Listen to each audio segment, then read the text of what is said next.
Hi, everybody, and welcome to another episode of Social PR Secrets. So I thought I would do something kind of different today, and I'm going to do a solo session.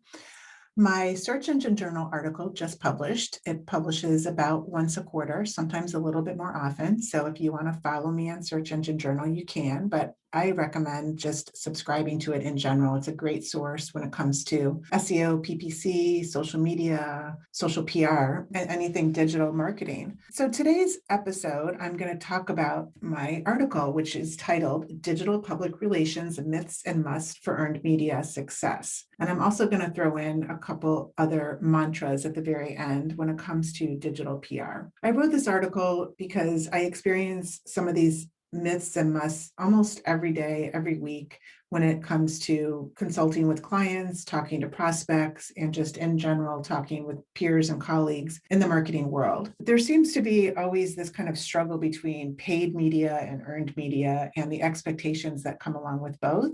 And I just want to use this opportunity to point out the real benefits of earned media and really just kind of dig in, deep dive to the myths that some might think are truths and some of the musts that some in the branding and marketing and business world might not even realize are a must. So let's just get started. So first of all, earned media from PR, it complements paid and organic. So let's just talk about some of the musts in digital PR, as well as some of the misconceptions that might hinder a public relations campaign for success. So the biggest question, the multi-million-dollar question is, how long does it take to get results with digital PR? And I like to compare digital PR to the difference between digital PR and paid social or PPC is that businesses, they get very addicted to the immediate gratification that a paid campaign can give. And when a paid campaign is launched, you're controlling the creative, you're controlling the timing, you can see right away clicks, and you can see right away any type of ROI that you're expecting. And that's all great. You just have to remember that when that campaign stops and when you stop funding that campaign, everything comes to a screeching halt. So the short answer to how long does it take to get results in PR?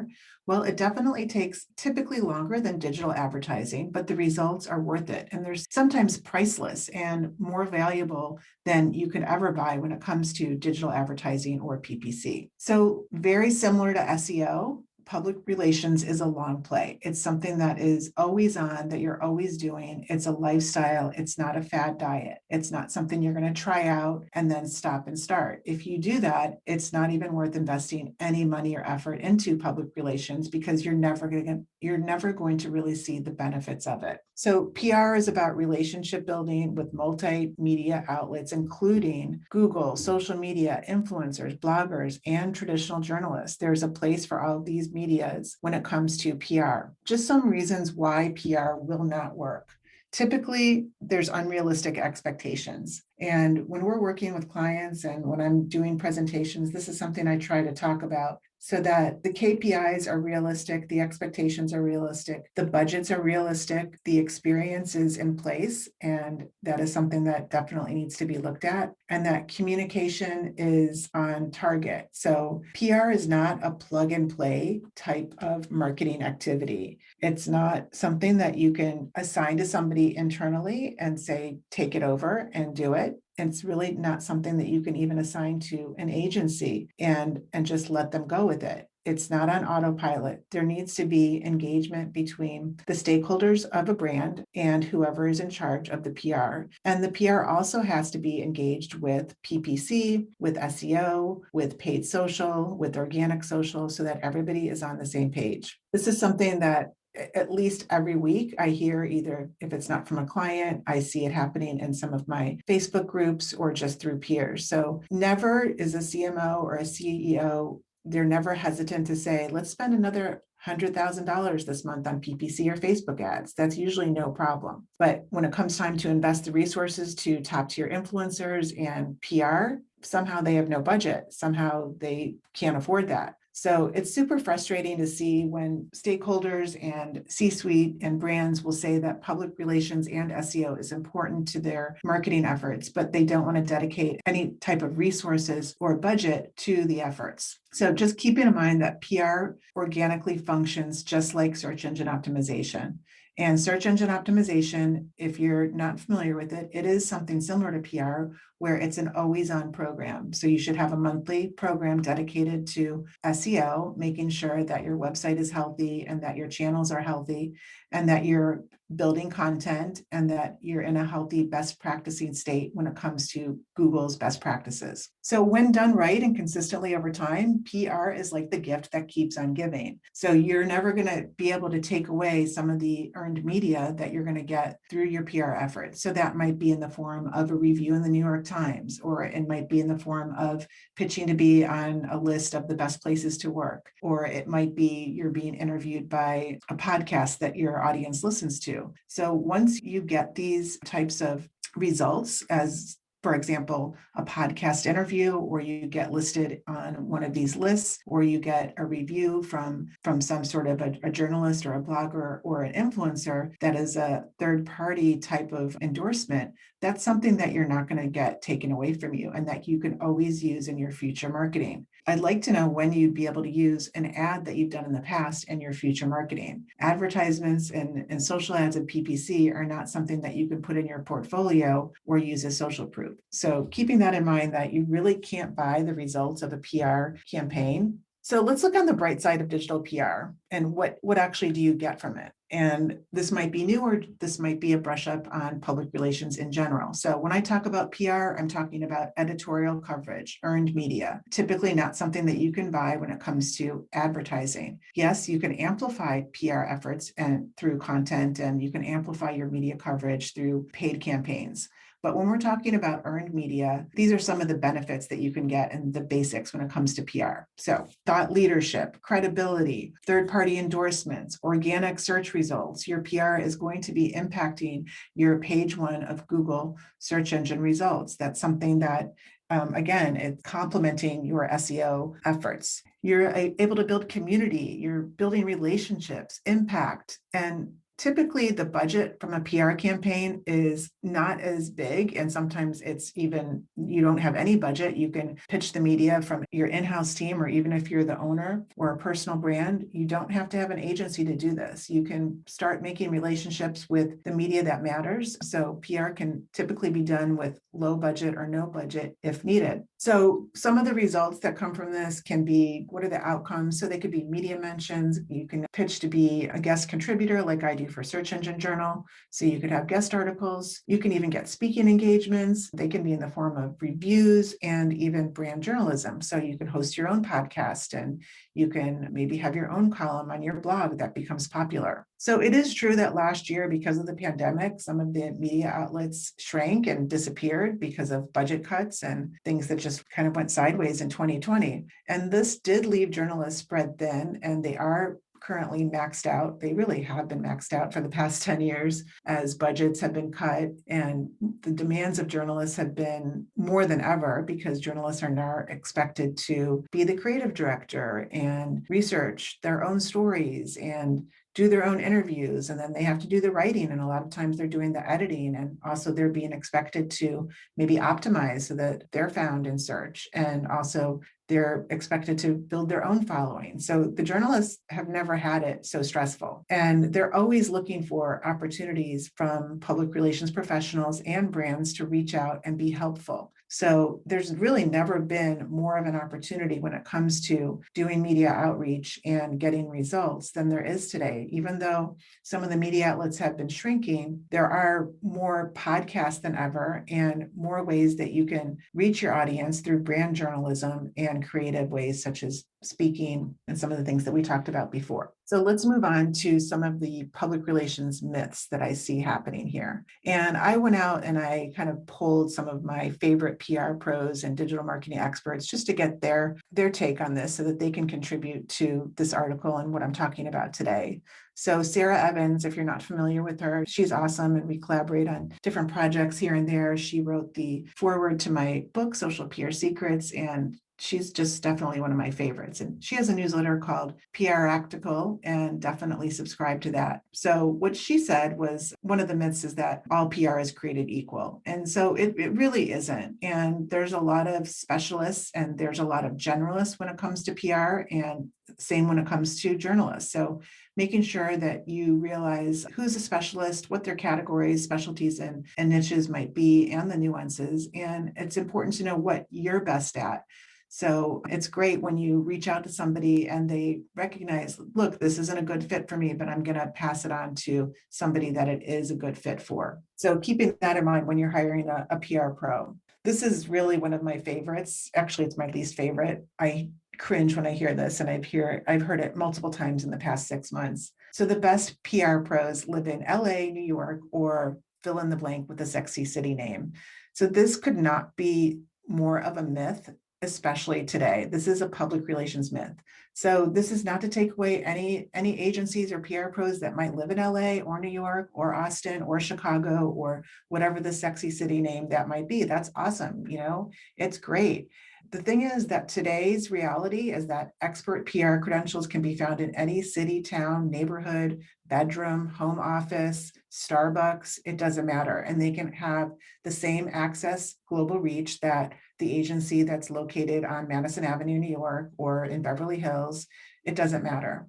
I just want everybody to keep in mind that when you're hiring PR, you're hiring it for the talent and not the location. And if anything, you might even be paying a premium to hire an agency or a PR pro if they're located in a more expensive metropolitan area. Again, this isn't taking away from the PR pros that are located in those cities, but it's not the end all be all. And I hope that they would also agree with that. Media relations today is happening in the DM. It's happening after you build trust through social networking and really building your own professional footprint in the PR and media world. And this is a fact that I want to share. Almost 60% of PR professionals follow journalists on social, and 75% of journalists say that they like that. I mentioned earlier, journalists are trying to, and they're actually challenged to by their publishers to create their own following so that when they write something, the publications and the outlets are relying on the journalists to also help get that exposure and get more eyeballs and get more clicks over to their stories. Also keeping in mind that this is another myth, that measurement is more than a number. So PR reach isn't measured only in numbers. And this is something that at the end of the day, it's about forging lasting connections, not just with news media, but with consumers, employees, and the community. So credibility is earned, and you can't just measure it looking at one outcome. You have to measure public relations collectively over, in most cases, several years' time. Only big companies do social listening. So do you think that this is a must or it is a myth? So it is a myth. So I talked to Robin Linders, who was formerly with NetBase Pro, and she's been in the social listening and media relations and distribution industry for more than 10 years. She is also the founder of Grill Girl. So I loved her quote. So she says, all companies, big and small, B2C and B2B, need to understand the environment that they are competing in. Social analytics is the best way to understand this quickly and honestly from regular people's mouths. So this is so true. So really keeping your ear into the listening part of what is being said and the conversations that are being said, whether it's in social or whether it's over search. Social listening has never been more important, and it is accessible to any size brand. So now let's get into some public relations musts. So this is also one of my favorite musts. So it's so critical to respond to press inquiries within minutes, so at least within the hour. And so many times we'll have opportunities for clients with journalists that are on deadline, and our clients will not respond for, maybe a day. And it's even after that we emphasize how important it is to get a response immediately. So I reached out to Dennis Yu. If you haven't heard of him, he is a digital marketing expert guru, and he is the CEO and founder of Blitz Metrics. So he shared an experience where he was at dinner and he saw this number come up on his phone that he didn't recognize, and he almost was going to just ignore it, but he decided to take the call. And it was a reporter from CNN, and this was when the Cambridge Analytica story broke. So what did Dennis do? He took the call. Luckily he did. And the next morning, if you check out my story in Search Engine Journal, there's actually a screenshot of him being interviewed on CNN about the Facebook faces challenges and winning users' trust. So Dennis made his way to CNN, a national network, and he was able to take advantage of that journalist reaching out. So it's just, I love that example. Journalists are on deadline. They're ready to break news, and often they're balancing multiple sources in crafting a story to publish. So if they reach out to you and you don't take the call, or you miss the call, or you don't see the text message, they are just going to move on to the next source, and they might never reach out to you again. But once you do take that call and you do develop the relationship with the journalists, they're going to put you on their list of possible sources for future stories on that topic. My next must is about organic and consistency pays dividends. So typically, digital public relations is not effective when done in short bursts or trials.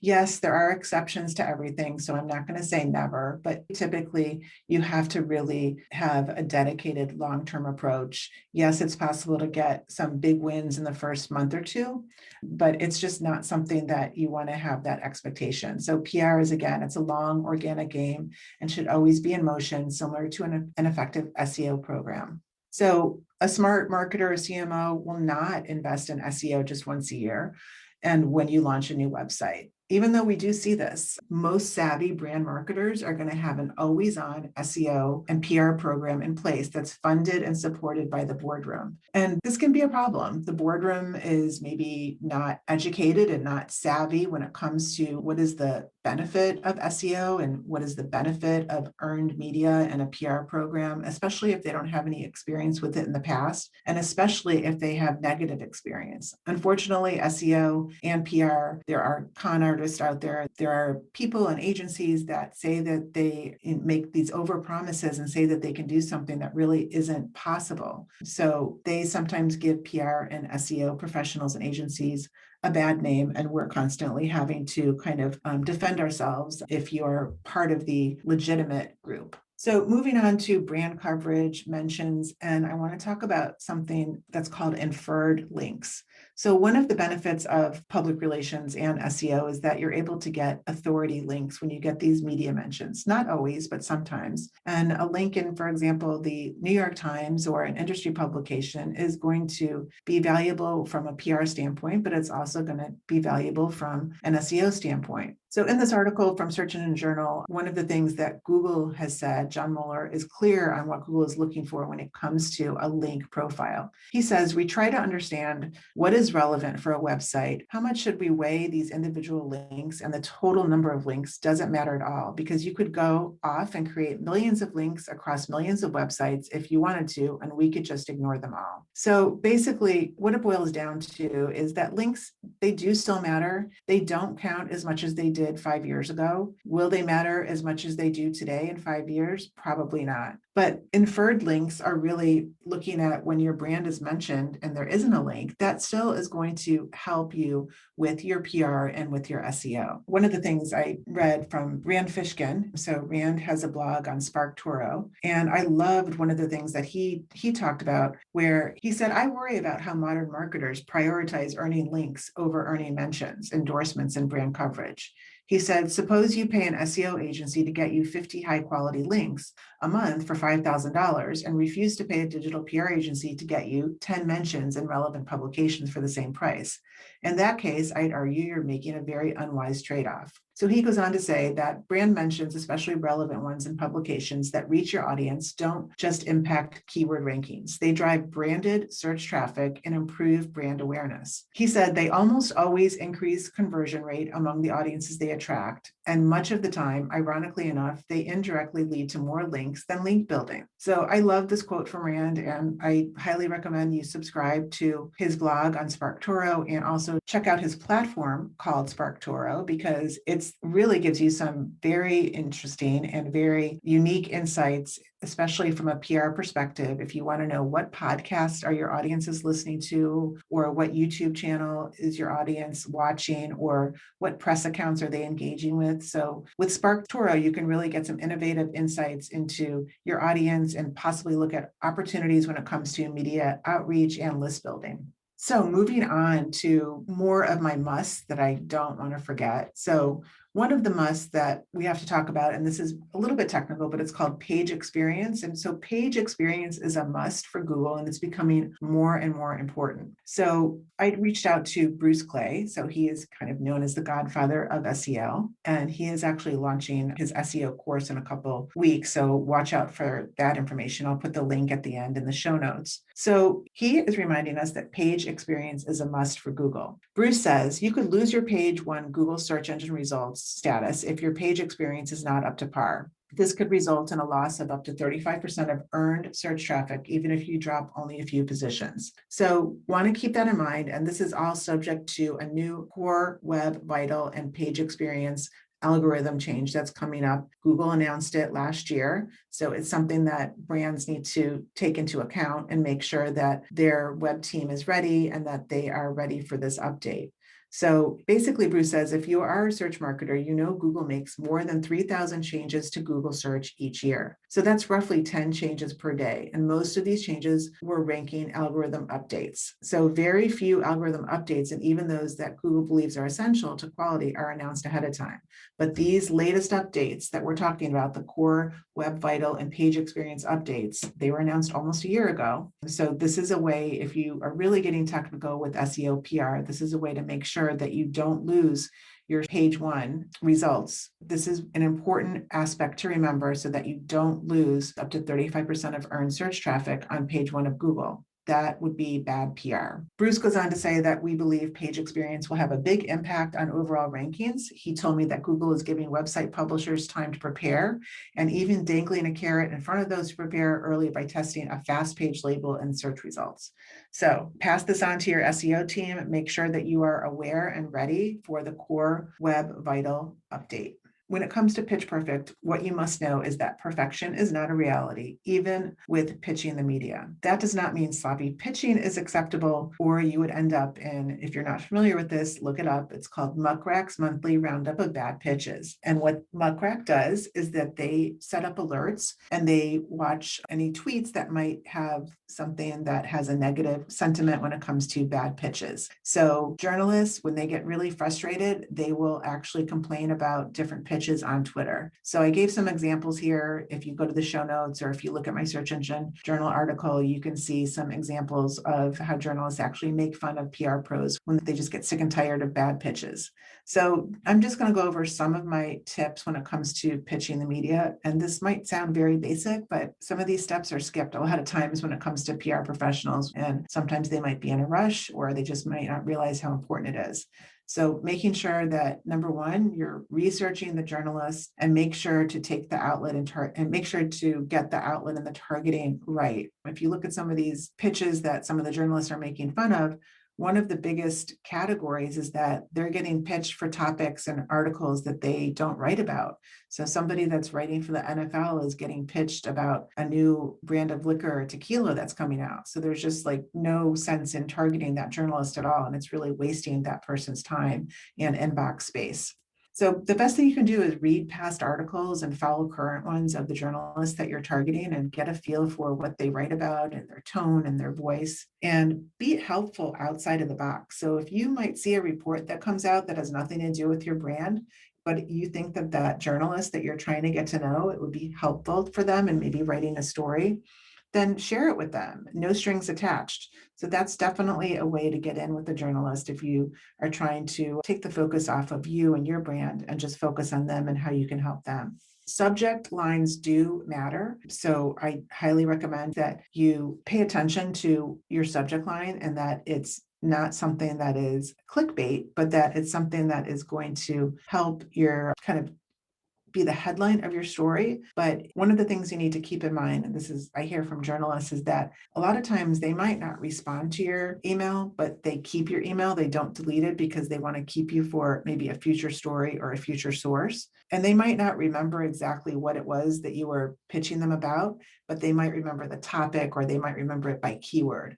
So look at a journalist inbox as almost like it's its own search engine. And you want to make sure that your subject or your message is search friendly. So they would be able to think of the keyword and be able to search their inbox if they don't remember your name and they don't remember your brand name. So keep that in mind when creating your subject lines and also your messages. And this is something that's kind of an added bonus when you're pitching the journalist in an email. They don't like to read long essay type emails. They like very concise, simple, maybe just a couple sentences to get them intrigued. And then they will respond and ask for more information if they're interested. But the longer the pitch, the less likely that their eyes are going to just roll and glaze over and not even want to read it. Especially if you do have to send a long pitch and you do have a lot to say, break it up into short paragraphs, even 1 or 2 sentences, make it have maybe some bold and some bullets so that they can easily scan it and see what it's all about without having to read the whole thing. Your font size also matters. When I get any type of email with very small fonts and it's all like cramped together and there's not any space, it's something that just is a deterrent to read. So don't be that person with the journalists. The next must that I want to talk about is truth. So the truth will set you free. So any good PR agency is going to put the truth out there. And what you want to try to avoid, and this is from Jess Raphael, she works at the Buyer Group as a PR expert, and Jess told me, she said, PR pros with a moral compass will guide the client into a strong brand position over time. Brands should expect the PR team to put the truth out there, prepare for a crisis, and prevent mishaps that could lead to PR nightmares. So the last thing that we want to be is that publicist that's on speed dial and that a brand only calls when there's a problem or something needs to be cleaned up. We don't like to be referred to as the spin doctor. We want to be there, that we're somebody that is going to keep your brand healthy in a positive light, and that we're constantly sharing positivity so that when something does come up that's a crisis, we're there to help and we're not there to just be there in a crisis mode. Some intelligence tools, I already noted some of these, but SparkToro is one that I want everybody to check out. And then another is called NetBase Pro. So NetBase Pro offers agencies and brands real-time social analytics, something to definitely look into. And then lastly, I want to leave you with some mantras. So these are just some great one-liners that some famous people you may or may not recognize have said about PR. So Richard Branson, he's known to say this about PR. Publicity is absolutely critical. A good PR story is infinitely more effective than a front page ad. Bill Gates said this, if I only had $2 left, I would spend $1 on PR. So I think that really says a lot from some, big leaders in big companies, big brands, that we definitely recognize that they see the value in public relations. One other thing that Rand Fishkin, he did an interview on a podcast and he said this, he said, I'm a reasonably talented marketer, and in my previous startup, he built an impressive team of marketers, many of whom are now stars in their field. But he said if he had to do it over again, that he would use agencies and consultants. So I think that that's a great quote too, and just shows where we are in today's digital marketing world, that you have to really make sure that you're matching up the right talent with your goals and objectives, and that you're having a good mix that includes earned media, paid media, and also your owned media. So your earned media is your digital public relations. And that is a wrap. I hope that you enjoyed this solo episode. If you want to go ahead and read the full article on Search Engine Journal, you can. It's called Digital Public Relations Myths and Musts, and it published today, February 23rd. And I really appreciate you tuning in to Social PR Secrets. I just want to leave you with one last word, something that I've been working on behind the scenes for the past month or two.